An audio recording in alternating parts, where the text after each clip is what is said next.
Maxwell House Coffee presents Good News of 1939.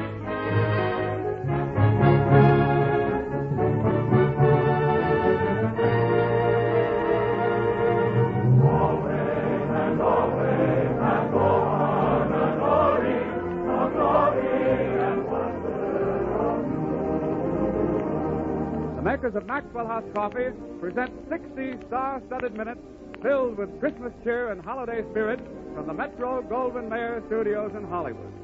Tonight you will hear Robert Taylor, Rita Johnson, Fanny Bryce with Hanley Stafford, Frank Morgan, Tony Martin, and Meredith Wilson. Here is your host for this evening, Robert Young.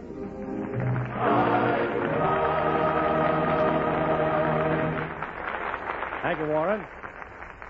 Meredith Wilson and the orchestra get our show underway with a musical tribute to one of the sweetest and best-loved stars on the MGM lot, Eleanor Powell. He calls it Here's to Eleanor, and in it you will find Rosalie, My Lucky Star, and from her newest picture, the title song, Honolulu.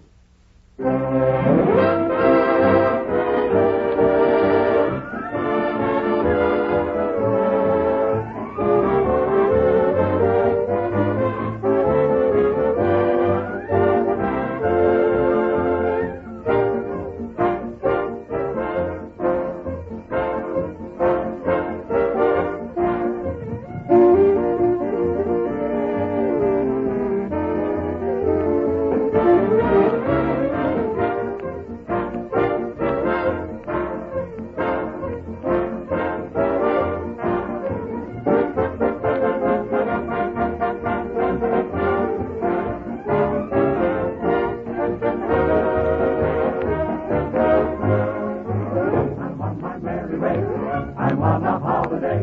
I'm on my way to Honolulu. The days just drift along. The nights are filled with song. I won't go wrong in Honolulu. I party with a lady. I practice on a daily. Down to the wicked whack-a-whaley. I was wrong. I know it's going to be an awful close to me unless I find romance in Honolulu. I know just how it looks from the pretty picture book, so please don't disappoint me, Honolulu, my Honolulu. Hey, Honolulu, I am Honolulu. I think it's cool, nothing make a Honolulu. I am Honolulu.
That was swell, Meredith. Well, Tony Martin, how do you do, boy?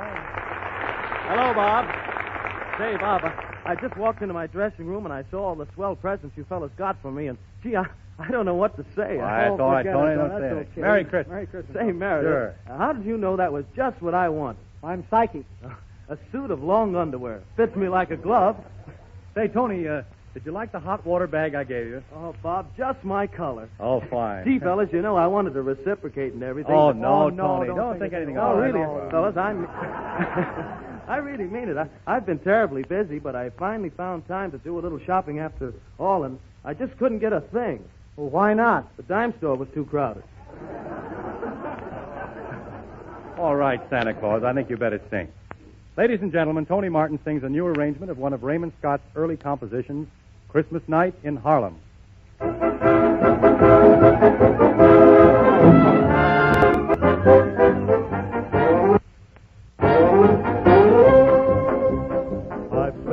Christmas in Singapore, rung bells in Ecuador.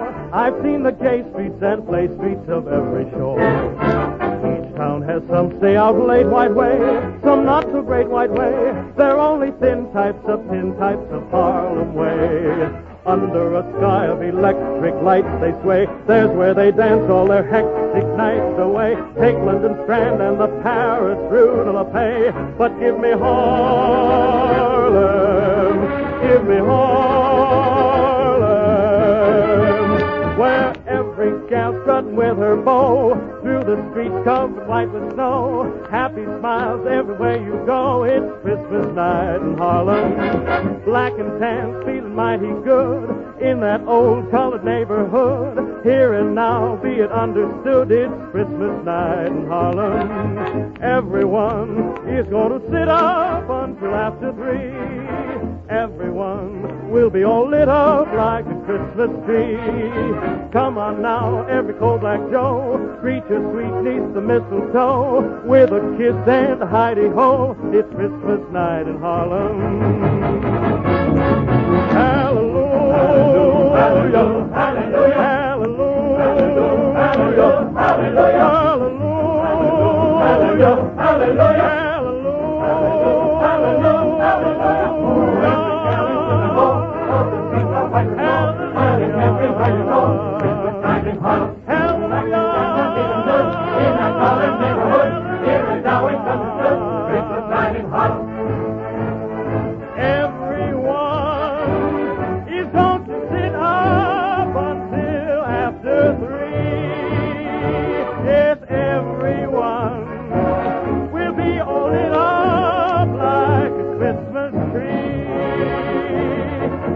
Now, every cold black Joe, greet your sweet niece the mistletoe with a kiss and a hidey-ho. It's Christmas time in Harlem town tonight. Every gal is living underneath the mistletoe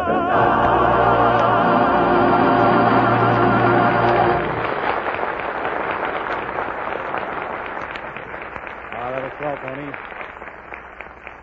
And now, ladies and gentlemen, here is Fanny Bryce as Baby Snooks.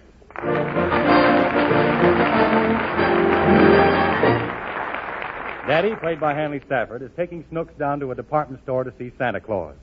As he leads her into the store, Daddy is full of happiness and the Christmas spirit. Listen. Oh, Snooks, stop dragging along behind. You want to get lost? Oh, look it. Come on, let's get in the store. Talk to Santa and make it quick so we can go home. My feet hurt. I want to look in the window, Daddy. Oh, never mind the window. There's plenty of... Gee, look at that wonderful erector set. And that electric train. Hey, it whistles. Well. Daddy, What? there's Uncle Louie with a fur coat on. Oh, where's Uncle Louie? There he is, climbing up the ladder. That's a mechanical monkey. Uncle Louie. I want it. Well, you can't have it. It's too big. Now, what else do you want? And buy me a drum. Oh, Snooks, you don't want a drum. Yes, I do. But if I get your drum, you'll keep disturbing me while I'm working. No, I won't. I'll only drum while you're sleeping. The drum is out. Now get something sensible, like a dollhouse or that wonderful electric train. Boy, is that terrific. You want it, Daddy? Do I? I mean, what do I want with toys? Now, don't be silly. Now, hurry up, make up your mind, and we'll go in and see Santa Claus. Is he there? Yes. Do you know what you're going to ask him for? Uh-huh. Are you sure? Uh-huh. What? I don't know. Well, I'll tell you. Ask him to bring you a dollhouse. Why? Because I've already bought it. I mean, that's the best toy for you. I don't want a dollhouse. Well, what do you want? I want a live pony. Oh, you can't have a live pony. You've got to ask Santa for a dollhouse. All right. Now, don't make any trouble for me when we get in there. I won't, Daddy. We'd better have a little rehearsal. I want to make sure you'll ask him for the right thing. Now, I'll be Santa Claus, and you come up to me. Aha! Merry Christmas, little girl.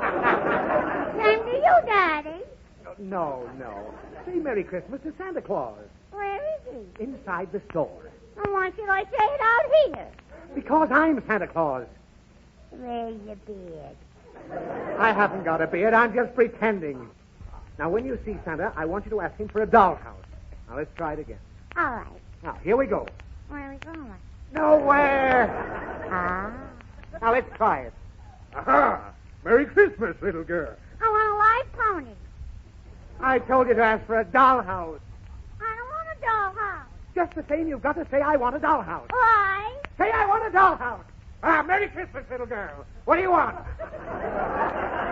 Daddy wants a dollhouse. What? But I want a live pony. Now, listen, sir. If you don't ask him for a dollhouse, I won't take you in there. Are you going to behave? Mm-hmm. All right, let's go in. All right. Now, there's Santa. Now, come on over and talk to him. Now, go ahead, sir. Hello, Santa Claus. Well, well, Merry Christmas, little girl. Merry Christmas. Well, you're just about the nicest, sweetest little girl I've ever seen. Come over close to Santa. Now, what are you crying about? He's going to spank me. Oh, look out. What have you done? No! You give Santa back his beard. Come on, let's get out of here. What kind of a kid is that anyway? You ought to give her a south swing. Well, now, you've annoyed Santa Claus. I guess that'll fix you for Christmas, Why? because he won't bring you any presents. Then I'll buy some. I got 40 cents. Oh, you have? Uh-huh. I saved it up to buy a present for you and Mommy. Why, Snooks, that's very sweet of you, dear. I'm going to buy you a silk bathrobe. Oh, yes? And I'm going to buy Mama a great big diamond ring. Well, listen, Snooks. I think you'll need a little more money if you're going to buy all that. Give me the 40 cents. Here, Daddy. And here's a brand new $10 bill for you. What shall I buy you, Daddy? I'll leave it entirely up to you. Let's walk around the counter. Oh, look at all those nice things. Ain't it wonderful? Hello, little boy. Hello. What's your name? Tony, what's your name? Pudding-Cane. Ask me again, I'll tell you the same. Oh, Snooks, be polite and tell the little boy your name. My name is Snooky, and you got a big hole in your pants. Snooks. Well, I know it. The patch ain't the same color. That ain't a patch. That's me. Where's your daddy? I ain't got no daddy. Why? Oh, I don't know. They took him away last year in an ambulance. Mother says he ain't coming back. Oh, you look cold, honey. No, I ain't cold. I'm going home soon. When? As soon as I sell the rest of my papers. Why are you selling papers? Well, I got 18 cents already. If I get another 7 cents, I can buy something for my mother. What did you figure on buying, Sonny? Well, I kind of wanted to get her that nice soft fur coat, but the man said it cost too much. Mother gets awful cold most of the time. I guess I can buy her a turkey, though. A turkey? Uh-huh. We ain't had turkey for an awful long time. Yeah, I bet you'd love a turkey. Daddy, Yes, dear. I want to whisper something to you. Yes, dear. You don't need no Christmas present, do you? I think I can do without it this year. All right. Here, Tony. Buy something for your mommy. $10? Oh, gee, I can't take this. Yes, you can you, Daddy? Why, of course. Is it all right, mister? If my little girl wishes you to have it, that's fine with me. Gee, thanks. Bye. Goodbye, little Merry boy. Christmas. Nice little boy. Well, Snooks, I don't know what to say. You really are a wonderful child. You love me, Daddy? Snooks, I love you an awful lot. When you're good. Daddy, Yes? I love you even when you ain't good. Well, come on, let's go home, baby. This is the happiest Christmas of my life. Daddy, What is it? you know what? What, Snooks? I bet that little boy thought I was Mrs. Santa Claus.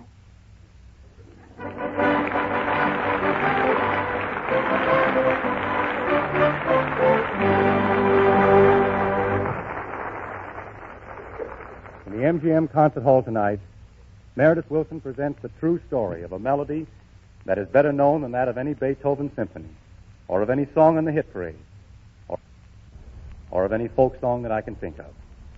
But I'm sure there are very few of you who can tell the name of the man who composed it.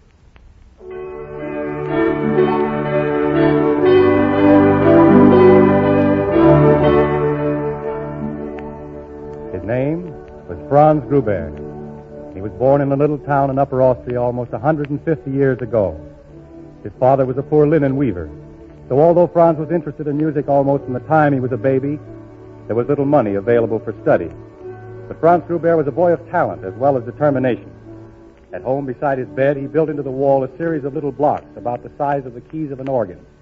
And there he practiced.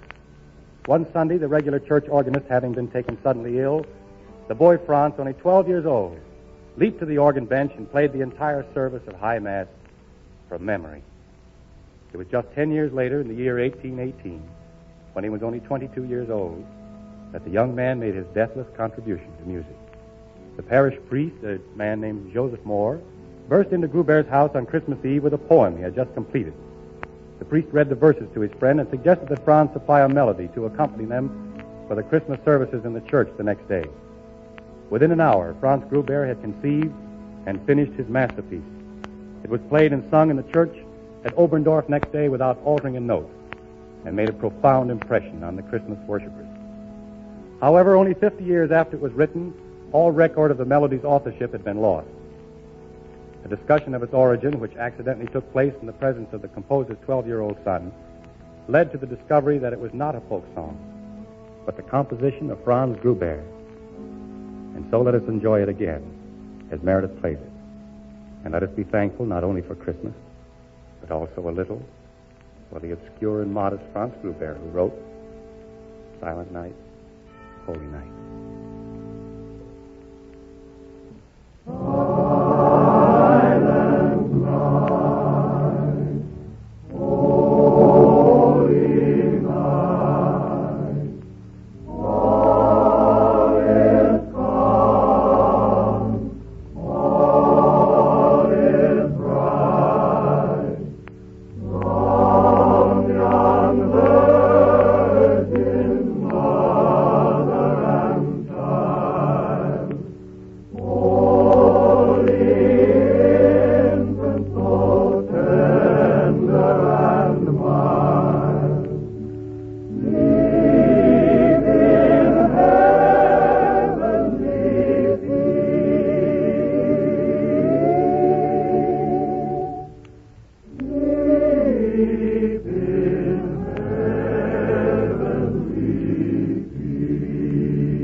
Warren, a couple of weeks ago, you made the statement that women could easily win their husband's praise by changing to the new Maxwell House coffee. Well, at a dinner party last night, one fellow doubted it. He said a man wouldn't notice any difference in the coffee, and even if he did, he wouldn't thank his wife. I hope you stood up for me. Certainly I did. After the argument settled down a little bit, our hostess took us in the kitchen and we made 2 cups of coffee. One out of Maxwell House and the other one out of another well-known brand. Then the fellow who started all the trouble had to admit the difference. But he still wouldn't admit women are interested in trying new things to please their husbands. Bob, your friend must be a bachelor. He's too cynical. No smart wife would ever pass up the opportunity of giving her husband a better-tasting cup of coffee.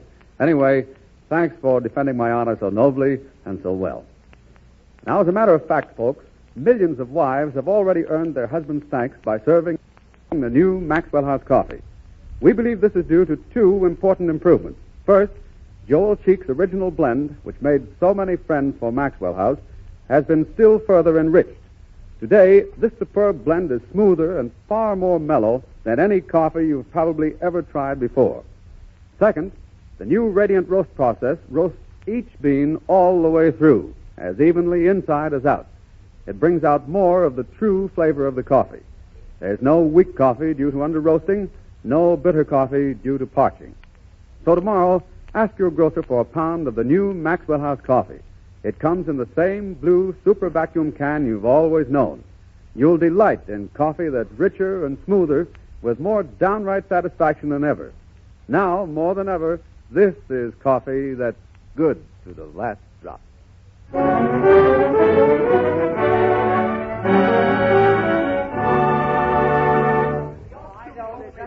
What's all the excitement about? Quiet, for heaven's sake.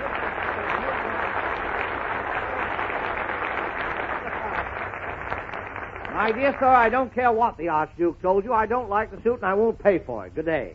Well, what's the matter, Frank? What's the matter? Look what my imbecilic tailor sold me for a Tyrolean suit. Oh, for the love... Frank, where's the rest of it? My boy, you're so provincial. It's refreshing.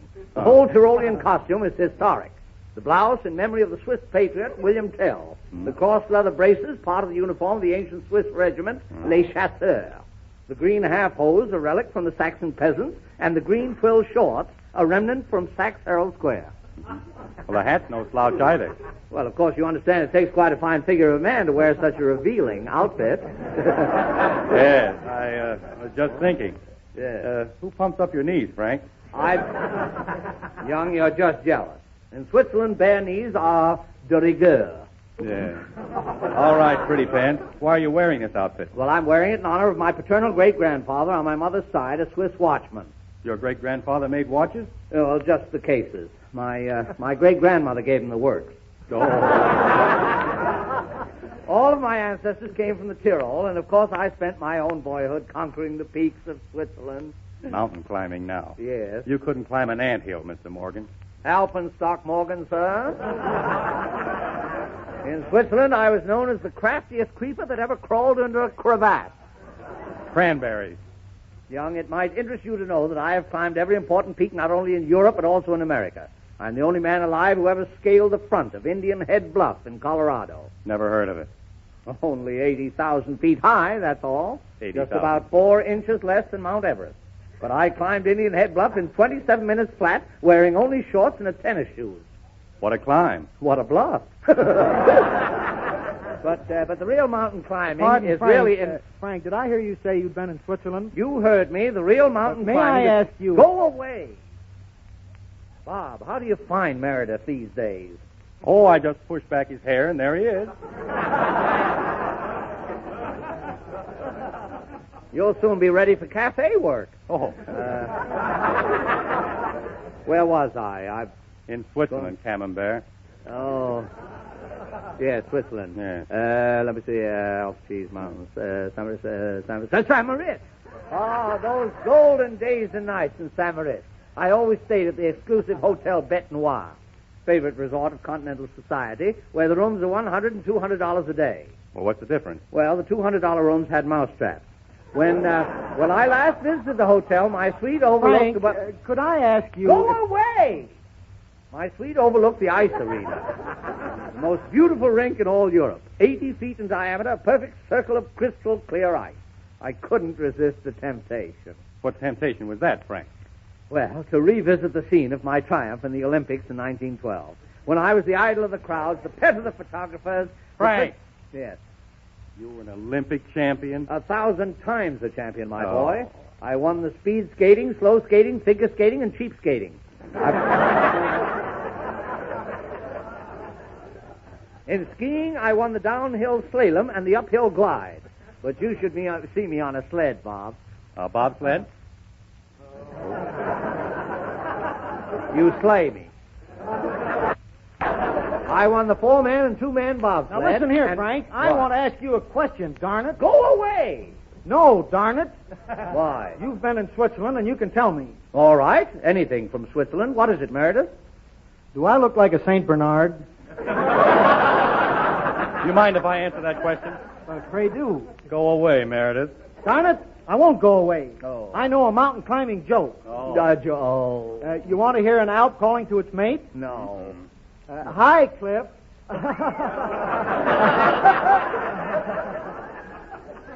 Darn it. This is no place for me, Bob. I'm going home. I can't. Now, wait a minute, Skee Ball. What? I want to hear some more of that mountain lion.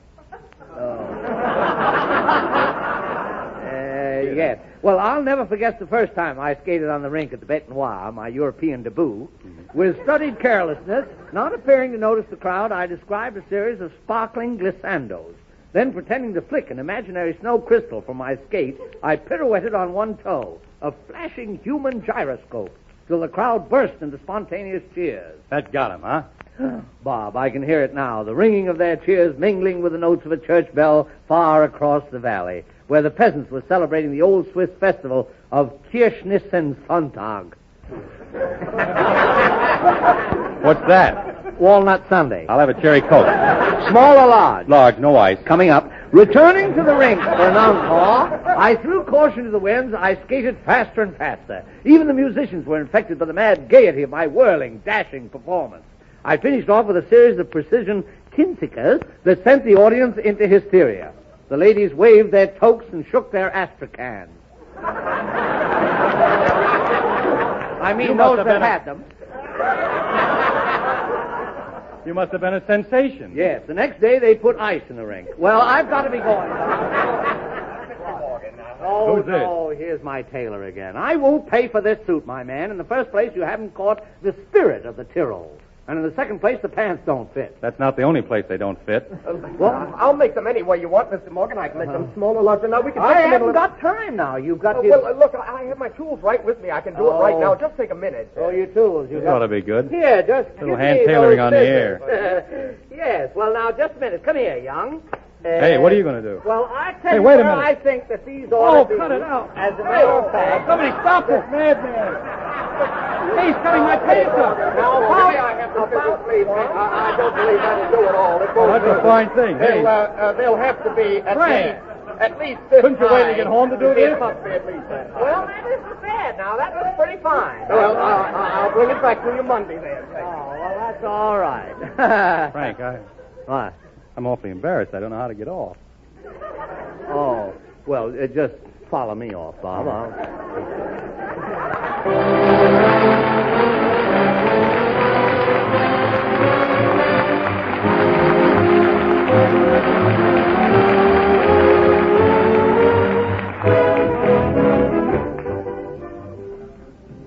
Ladies and gentlemen, Bob Young has gone out to borrow another pair of pants. But I notice it's about time for our old Thursday evening custom. You know, at this happy season of the year, the holiday mood is everywhere. You can see it on the faces of the children and the actions of your neighbors. Everyone is thinking about the nice things they can do for others and how they can bring more pleasure to their friends, how they can make this holiday truly one of peace on earth, goodwill toward men. And at this joyous Christmas season, we too are happy, for Maxwell House is bringing more pleasure to more firesides than ever before. And now, won't you join us in our moment of relaxation? A steaming, fragrant cup of Maxwell House coffee. Here's yours and yours. Sugar? Cream?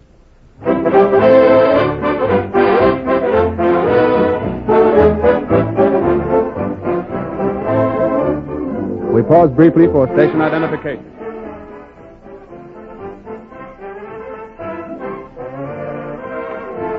This is KFI, Los Angeles.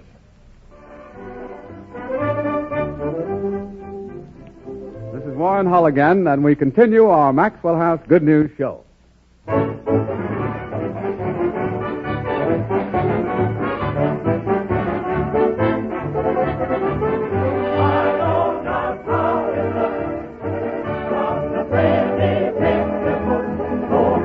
Disappoint me. Honolulu, my Honolulu,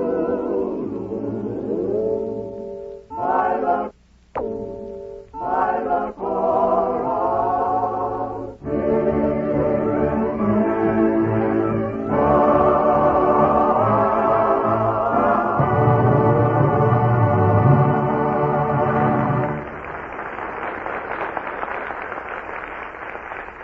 Bob Young again with a new pair of pants.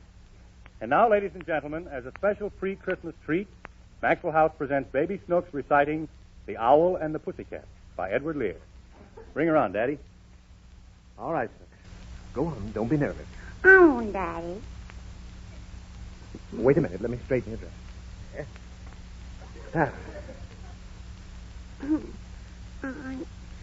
What's the matter? I ain't got no hanky, Daddy. Oh, wait. I'll blow your nose. Come on now, blow. Then, are you all set? Uh-huh. Well, go ahead.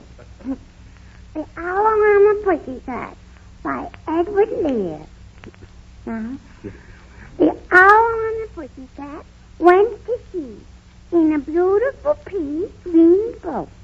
They took some honey and plenty of money wrapped up in a 5-pound note. The owl? The owl looked up at the stars above and sang to a small guitar. Oh, lovely pussy, oh, pussy, my love. What a beautiful pussy you are. You are, you are. What a beautiful pussy. Pussy said to the owl. Oh, you elegant fowl. How charmingly sweet you sing. Oh, let us be married so long we have tarried. But what shall we do for a ring? They sailed away for a year and a day to the land where the bung tree grows. And there in the wood a piggy we stood. I like that. With a ring at the end of his nose. His nose. His nose. At the ring at the end of his nose. Dear pig, are you willing to sell for a shilling your ring? Said the piggy. I will. So they hurried away and were married next day by the turkey who lives on the hill. They dined on mince and slices of quince, which they ate with a wonderful spoon. And hand in hand on the edge of the strand, they danced by the light of the moon. The moon, the moon. They danced by the light of the moon. And I forgot the rest. Oh, that's all there is. There's no more. No more? No.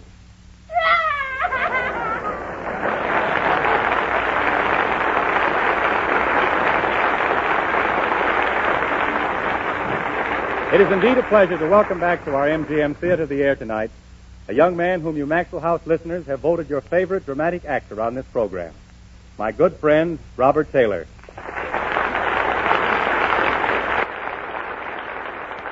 Bob will appear with a young lady who played with him before in our theater, the charming and personable Miss Rita Johnson. Our stars appear tonight in a fictitious playlet directed by MGM's producer, Edgar Selwyn, and especially written for this program by Carlos Del Prado and adapted by Don Milo. The title, Rendezvous at Dawn. Music, Meredith, please.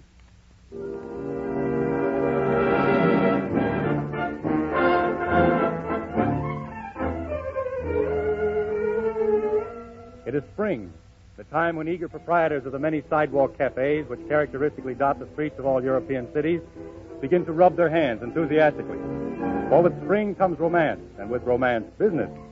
At the Cafe Royale, occupying their favorite table, are Eric Rapinard, played by Robert Taylor, and Vilma Duro, played by Rita Johnson. They are young and gay, yet strangely wise.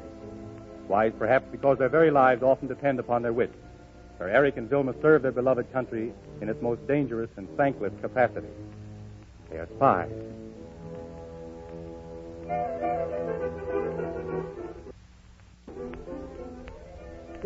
Everything was all right, madame? Monsieur? A lovely lunch, Philip. Thank you, madame. That'll be all, Philip, thank you. Thank you, monsieur. You know, darling, Philip reminds me of that funny little waiter in Trieste. That was where I met you, if you remember. Of course I remember. He insisted we change our table because we couldn't see the moon. It was a glorious moon. Yeah, it was a glorious night. Our first together. I've often wondered what we ate, you know. When I'm with you, I never know what I eat or drink. Darling. Well, can you blame me? It's enough to confuse anyone. The fragrance of lilacs in the air, bougainvillea on a trellis, and a living, breathing angel so close I can feel her enchantment stealing through my heart. Oh, you always say such beautiful things that I never know what to answer. Well, why don't you just say you love me? I love you. What could be more beautiful? I love you. 3 little words, so powerful that for the sound of them, men give up kingdoms, glory, honor, and I give you heartache, suspense, danger. No, that isn't so. I asked for that, all of it. I'm proud of every moment, every sacrifice I've made for our country, but somehow I've often wondered if I'd have felt that way without you, because now that the work is almost over, I find myself wanting something more than just a lot of excitement and intrigue. I want... You only want what every other woman wants? A home, protection, security? Yes, darling, that's it. That's what I want. I know of a little place in Switzerland, Moto by the lake. We could only take a tiny cottage there. A tiny cottage by the lake.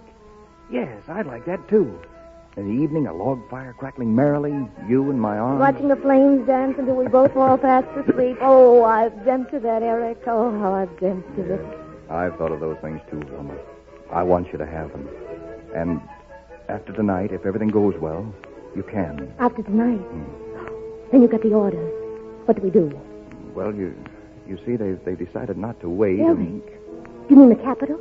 Yes. The trouble there last week brought on a crisis. Franz Bulig and I have been ordered to make the final move. Franz Bulig? But why not me?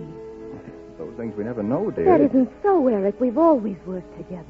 We saved each other's lives time and again. Why, then, is it Franz instead of me? I told you I don't know, Velma. I get my You orders. do know. You're just trying to protect me. You asked for Franz, didn't you? Now, darling. Didn't you? Now, darling, You're please. afraid, Eric. You're afraid something will happen. Oh, darling, don't you know I wouldn't mind any danger so long as we're together. Please let me go with you. Vilma, we've asked so much of fate, you and I. We've been awfully lucky. This time we might not be so lucky. Perhaps our just asking for me alone won't be too much. Oh, Eric, I can't let you go. I Stop can't. it, Velma. The girl I love has courage. She doesn't know fear. Not for myself, darling. To die is one thing, but to lose you and go on living, that's another. It's what I couldn't stand. Suppose you fail. I won't fail. I've too much to live for. A toast, then. A toast to tomorrow. And to Mr. and Mrs. Eric Rapinoff in the tiny cottage at Montreux. Yes, darling. To Mr. and Mrs. Eric Rapinoff.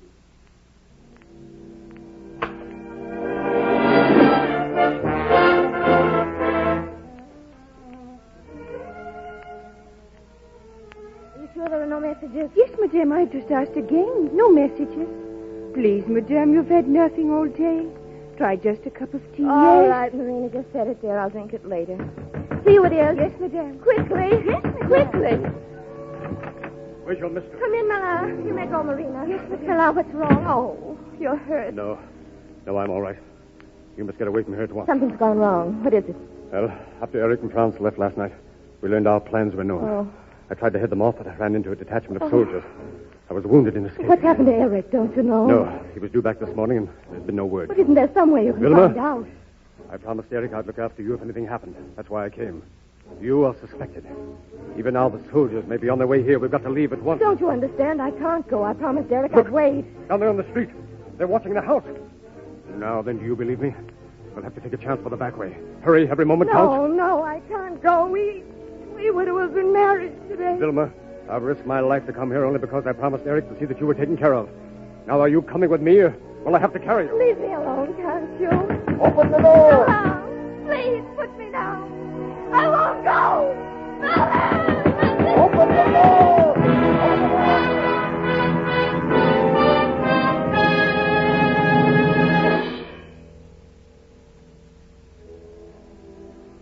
Five years have passed since the day Eric Rapinoff failed to return to Vilma Duro.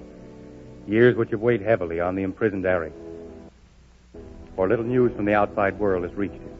Once a new prisoner brought news that a General August Renar had married a woman thought to be Vilma. With this tormenting thought constantly in mind, Eric joins two fellow prisoners in a desperate plan for escape. After spending months working at the bars of their tiny cell window, an opportunity finally presents itself. It is night. Hopefully, desperately, the prisoners lay their final plans. The new guard takes over on the hour. You know what to do. Yes, yes. Now remember, the guard's name is Bond. I remember. We mustn't fail. Fail? After 5 years in this hell, we can't fail. I wonder what a glass of wine will taste like. It's been so long I can't remember. Wine. And real food again. And music. That's what I want most. To hear music. Wine, music. That's what you want, is it? Compared to what I want, they're nothing. I hope you find her, Eric. To hear her voice again. To hold her in my arms. That's more than wine or music. That's ecstasy. Here comes the guard. Remember. Help. Who is it? What is wrong? Oh, I'm sick. What's the matter? Here are the keys. The door, quick. Drag him inside. Good work, man. Help me with these boots. Put on his tunic, Eric. Hurry. And his sword. Now, follow me. Come on. Listen. What's that? We must have found Bunk. Come on, we'll have to run for it. Hey there, guard. Any prisoners pass your way? Go.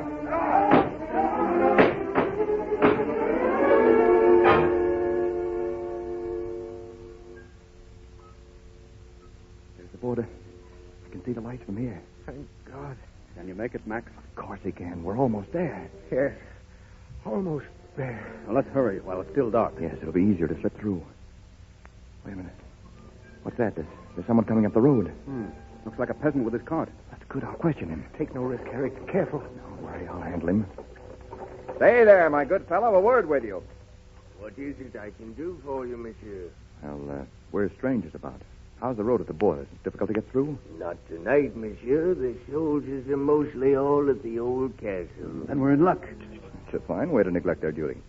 And what is it at the castle that interests them so? I don't rightly know, monsieur. Every year there's a big to-do at this time. 'Tis said General Auguste Rignard celebrates his wedding anniversary. Rignard? That was the name. Thank you, my good man. That will be all. Glad to be of service to you, monsieur. Come, Eric. We're losing time. Let's make the best of our good fortune. No, you and Max go ahead. I'll join you later. Why, Eric, what is it? His name was Rignard. It must be the same one. Don't be a fool, Eric. You can't stop now. There's freedom within your very reach. Quiet, Johann. Eric, perhaps the story wasn't true. Come on with us. Give yourself time to think. No, I've got to see her. Oh, but you can wait until it's safer, Eric. You wouldn't have a chance tonight with all those soldiers there. I said no. Johann is right, Eric. Don't be too hasty. Hasty?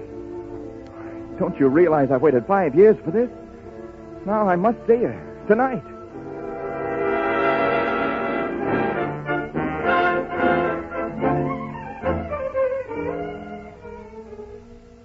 May I wish you another year of happiness, Countess? Thank you. You're very kind.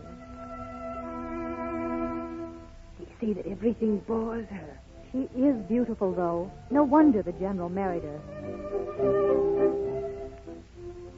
May I have the honor of this dance, Countess? No, thank you. Not even one waltz? I'm sorry, I don't know you. Are you sure? Quite sure. Perhaps if I hold my hand over my beard.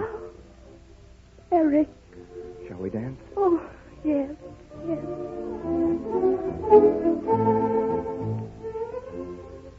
Oh, Eric, I can't believe it. It can't be you. Why not? But you've changed so. Your face, even your voice. 5 years, Vilma. Oh, 5 years. Oh, Eric, you shouldn't have come here. It's dangerous. Nothing could keep me. Not another day, another moment. To hear your voice, feel the touch of your hand. No, I had to come. It's wild. It's crazy. It's everything I've thought about for 5 years. Oh, darling, hold me closer. Eric, those officers, they're staring. Because you're so beautiful. But they're looking at you. Because they're green with envy. Oh, Eric. Nothing unusual. The handsomest couple on the But if floor. they recognize you... It's barely possible if you didn't. Eric, you must go immediately. What? If I finish this waltz? We'll dance over towards the entrance. You can slip out some way.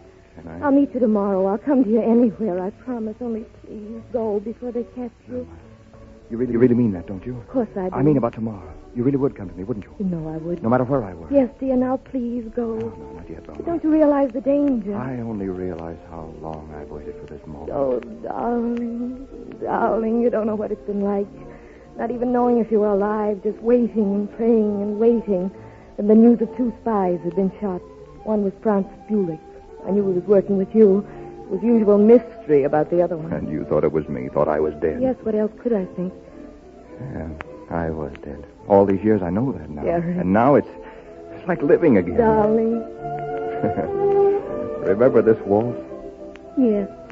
Cafe Royale. A little table under a lilac tree. You do remember. Two people very much in love planning their tomorrow. Their tomorrow that never came. Funny, isn't it, how the music brings it all back? Every word, every thought, every look. Oh, darling. Hold me closer. Tell me it isn't a dream. Tell me you've really come back. Yes, I've come back. I, Eric Rapinoe.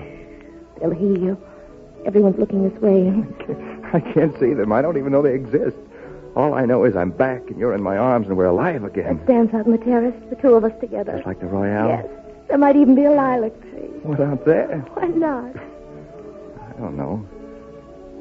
Well, here we are. Shall we go out? Yes.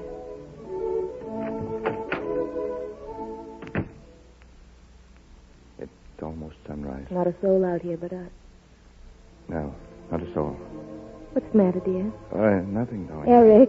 Eric, those shadows in the courtyard there against the wall. Probably lilac. No, look, they're soldiers. Are they? No, you're just imagining. Oh, Eric, you shouldn't have come here. We must be mad, both of us. You could be walking down those stairs and facing a firing squad if anyone knew. I think of that now. Because we're fools, risking your life for one waltz. The best gamble I ever made. Well, I mustn't anymore, darling. Why not? We always took chances, didn't we? That's what made life so thrilling. Paris, London, Budapest, Cairo. Wherever we were, we took chances. And we always knew that someday there'd be a blindfold, a cigarette, and a firing squad. Stop it, Eric. Don't say any more. I'm sorry. Oh, Eric, what are we doing? We're out of our heads. But, it's so wonderful to be together. Everything's wonderful. Look, even the sky is glorious. See, the dawn is just beginning to break. Yes, we'd better go back. Go back? Where? You to your husband and I... You know I can't do that.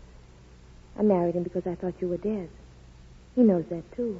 You told him? I told him I'd been in love once, that I could never love anyone again. He wanted me anyway, but why talk of what's past? It's tomorrow we must think about. Tomorrow? Yes. It's almost sunrise now. Well, today, then. We'll go to Motra by the lake. Remember, darling, that's the place I always wanted for our honeymoon. Yes. We won't let anyone keep us away from it now. No.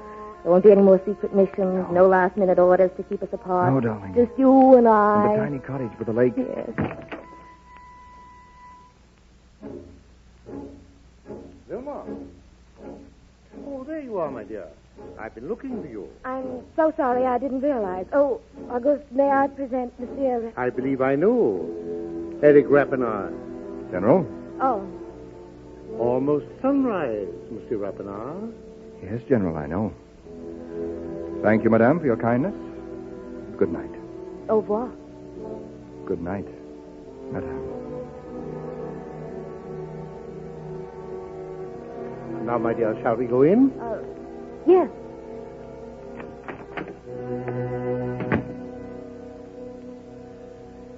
Tell me, what did you think of Monsieur Rapinoe? Oh, a very good dancer. What else? He seemed a perfect gentleman. What else is there? Aren't you curious? I don't understand. Didn't he tell you? No. What are you trying to say? Well, my dear, Monsieur Rapinoe just paid us a very original compliment. Really? Yes. As you know, Eric Rapinoe, besides being a gentleman, happens to be a very dangerous spy. He was to be shot this morning. And as his last request, he asked for one waltz with the most beautiful woman in all Europe. I could hardly refuse, could I? Oh.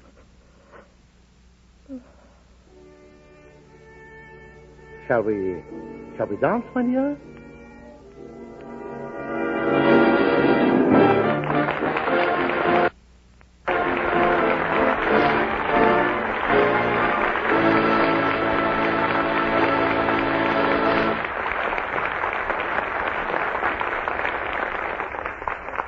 Of the innumerable glorious melodies that Jerome Kern has given to the world, Mr. Kern's own favorite is Old Man Rivers, which, like the lyrics of the song itself, seems destined to just keep rolling on forever. Tony Martin sings this old showboat favorite for you, friends of Maxwell House. Darkies all work on the Mississippi. Darkies all work while the white folks play, hauling those boats from the dawn to sunset, getting no rest till the judgment day. Don't look up and don't look down. You don't just make the white folks frown. Bend your knee and bow your head and pull that rope until you're dead. Let me go away from the Mississippi. Let me go away from the white man boss. Show me that stream called the River Jordan. That's the old stream that I long to cross.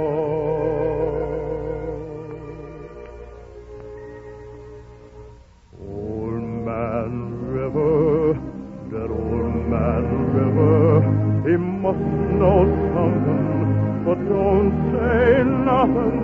He just keeps rolling, he just keeps rolling along. Just keep rolling along. He don't plant taters, he don't plant cotton, and them that plant them is soon forgotten. But old man River, he just keeps rolling along.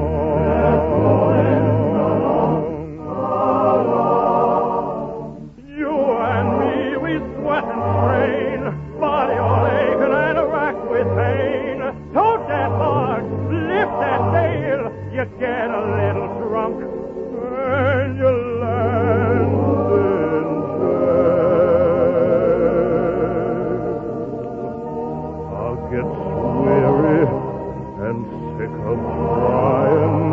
I'm tired of living and fear of dying. But old man River, he just keeps rolling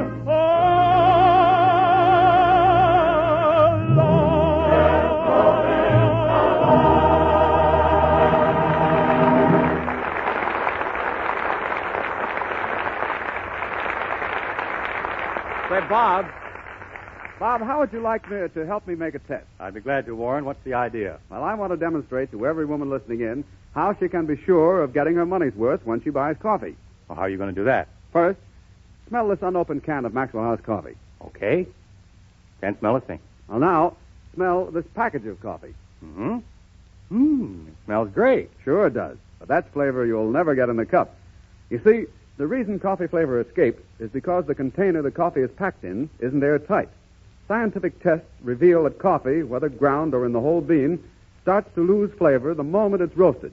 In fact, ground coffee packed in ordinary containers where air can get at it loses as much as 45% of its flavor, nearly half, in only 9 days. But with Maxwell House, the coffee is taken fresh and fragrant from the roasting oven and packed in a super vacuum can from which all air is first removed. Then this famous blue super vacuum can is sealed under vacuum to keep the air out. Thus, no air can get in, no flavor can get out. So Maxwell House comes to you not just days fresh, but roaster fresh. Try the new and improved Maxwell House. Not only has the blend now been further enriched, but due to the radiant roast process, which roasts each bean all the way through, you'll get ever so much more of the true flavor of the coffee. You'll find it far richer, smoother, and more delicious than ever before. Ask your grocer for the new and improved Maxwell House in the familiar blue super vacuum can, the one way known to science to keep coffee truly fresh.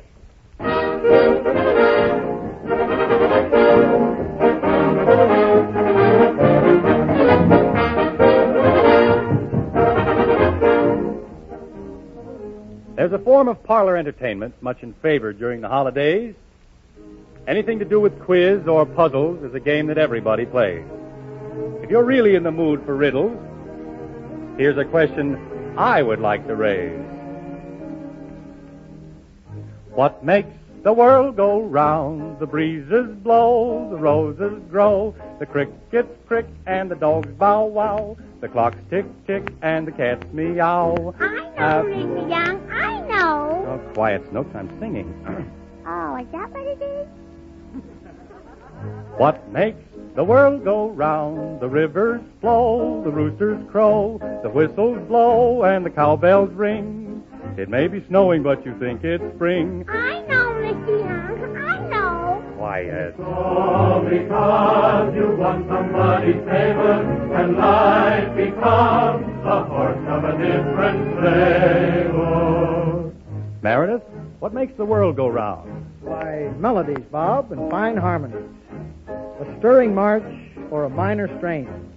Some happy song or a love refrain. Mr. Wilson, I know. Quiet, Snooks. Frank, what makes the world go round? Why, perhaps a good smoke or a little joke. And, of course, a lovely lady, a pretty face, a table for two in some quiet place. Wow! How about you, Bob Taylor? Well, I'll take my ranch. Horse to ride. My boots and my hunting gun. A nice big campfire beneath the sky. That's my idea of fun.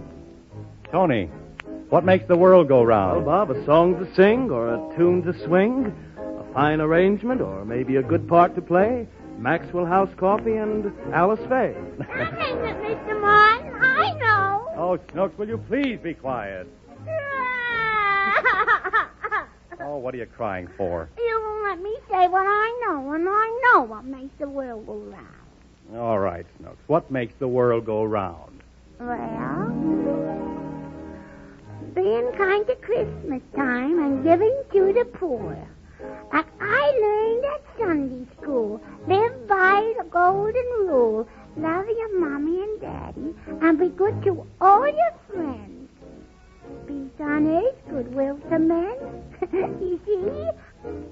I know. Meredith, excuse me a moment. I think we ought to take a hint from Snooks and wish all our friends a Merry Christmas. Well, I'd like to wish them all a Merry Christmas, too. And so would I. You count me in on that. What about you, Rita? Well, I certainly would like to wish everybody a Merry Christmas. Beg pardon, Bob, but right about here, don't you think it would be a nice thing if everybody wished our friends a Merry Christmas? Oh. Meredith, where have you been? That's what we've been talking about, but we don't know how to do it. Well, why don't you sing it? Now, why didn't I think of that? All right, everybody ready? Yeah. Here goes. Merry Christmas, everyone, from us to you, and you, and you.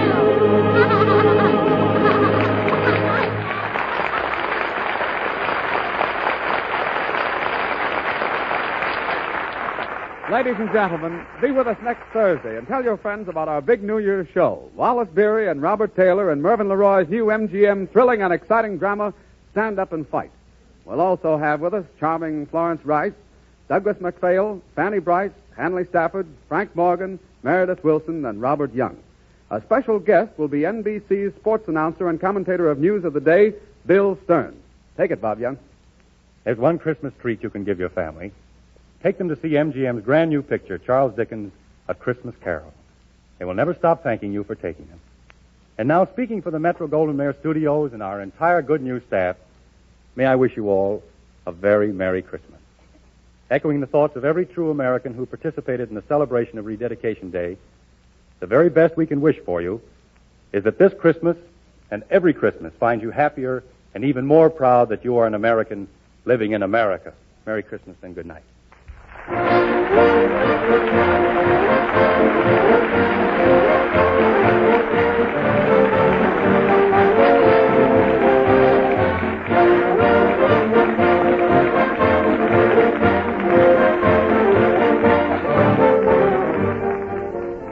Now, this is Warren Hull saying good night and wishing each and every one a very Merry Christmas for Maxwell House, the coffee that's always good to the last drop. This is the National Broadcasting Company. KF.